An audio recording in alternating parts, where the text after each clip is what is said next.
Yeah, we don't know what's going on inside our bodies. And what's especially scary about this is that this lipoprotein little a is primarily genetically mediated. And so while for LDL cholesterol, the sort of isolated LDL cholesterol, you can do certain things, and we'll get into that. Lipoprotein little a, until now, there hasn't been too much you could do because diet and exercise tend to not affect its levels substantially.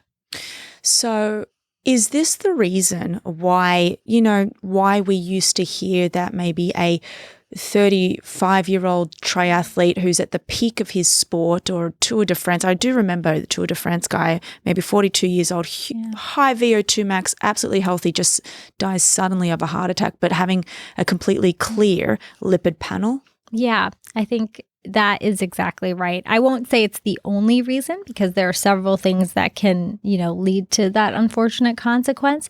But lipoprotein A is one particular risk factor that has been implicated in sort of these unpredictable deaths, because you can have a relatively normal LDL cholesterol level, but a high lipoprotein A level. And that high lipoprotein A level will still put you at a higher risk for heart attacks, death, stroke, and even this other area of heart disease called valvular disease, so like aortic stenosis. We can get into that later. But yeah, it has a lot of implications and is something that we need a therapy for, because when bad things happen with it, it's quite drastic. But would it make sense, regardless of pharmacological interventions right now, would it make sense then if you have if you're in the moderate risk for LP little a, let's just say, or even high risk LP little a, you get back a reading and you have a high LP little a, would it make sense then to do everything you can to lower APO B and LTL? Yeah, that's also an excellent point. I think right now the guidelines, and especially the European Society of Cardiology guidelines, they just came out last year with this type of recommendation.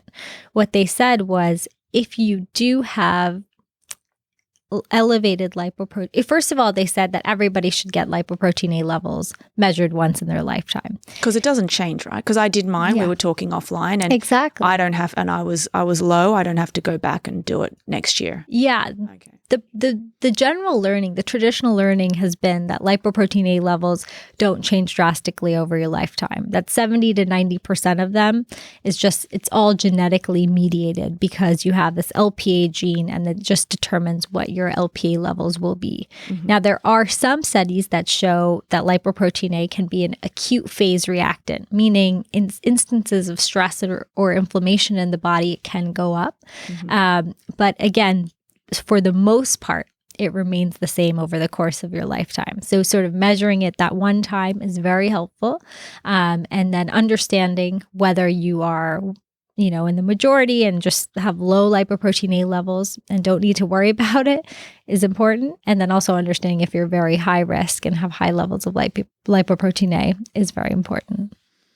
I want to just go back to arteries for a moment. Yeah. Okay, because you just said the word inflammation. Yeah. And this is a question I have. Now, the walls of these arteries, would you say that they have muscles along them? Yeah. Okay. They're made up of smooth muscle cells. Yeah. Mm-hmm. Not the same as capillaries, by the way, which are just like a hairline, one cell thick, like a hairline in diameter.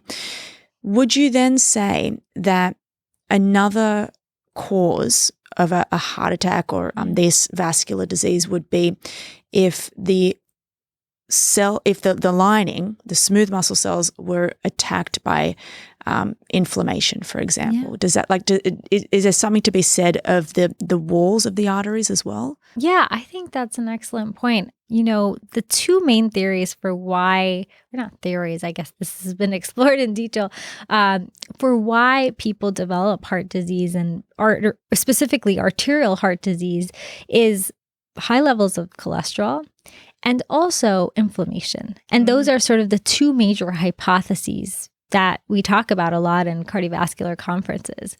And what we've learned is we've gotten pretty good with some of the medications that we have now and the lifestyle modifications that have been sort of really emphasized in the cardiovascular community at lowering that LDL cholesterol risk. So the decreasing the cholesterol levels and sort of reducing that as a primary issue that causes heart disease.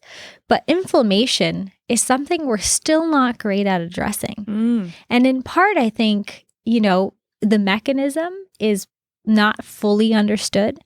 And there are several different ways in which you can have inflammation arise in the body. And we're not routinely measuring markers of inflammation in all our patients, but we should be. We should really be measuring things like CRP levels in our patients, just to understand if they do have that residual risk that we're not addressing, and that puts them at high risk for heart disease. But also TNF alpha. Exactly. You want to be measuring this. Inflammation is this. I actually want to talk about what type of inflammation or cytokines are going in and really attacking the vessels. Are they? What type? Like what are we talking about? Is it like, because we're getting inflammation low levels when we run? When I live in New York City. It's a stressful. It should be the state of an inflammation, because everyone's like stressed here. Are we talking about that type of inflammation? Yeah. Cortisol? I think it's probably a mixture of several kinds of inflammation. There are a few specific targets that are being explored in detail. And the one that comes to mind, apart from CRP, which has been explored in the past, is IL-6. So IL-6 is an important... Don't get me started on IL-6. Yeah.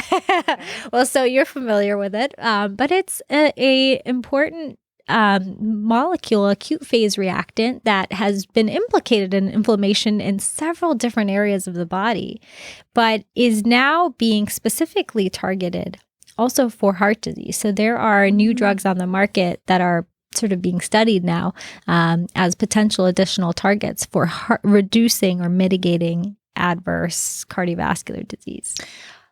I don't know if you know this. You probably do, because you're a very smart cookie.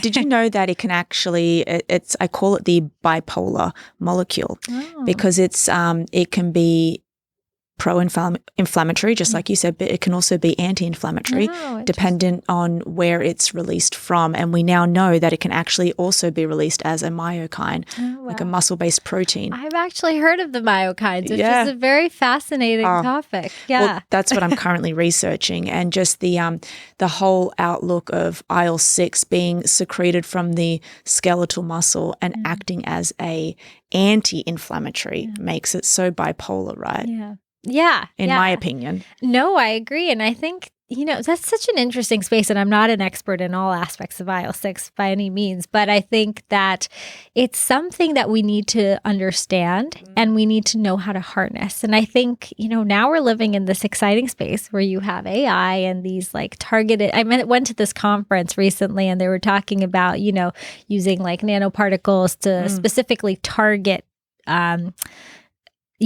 areas of the body with certain medications. So if you could do that for something like IL-6 or for, a host of other things, we could change a lot of sort of the disease in our body and also improve other things that could benefit from these risk factors that we traditionally consider bad.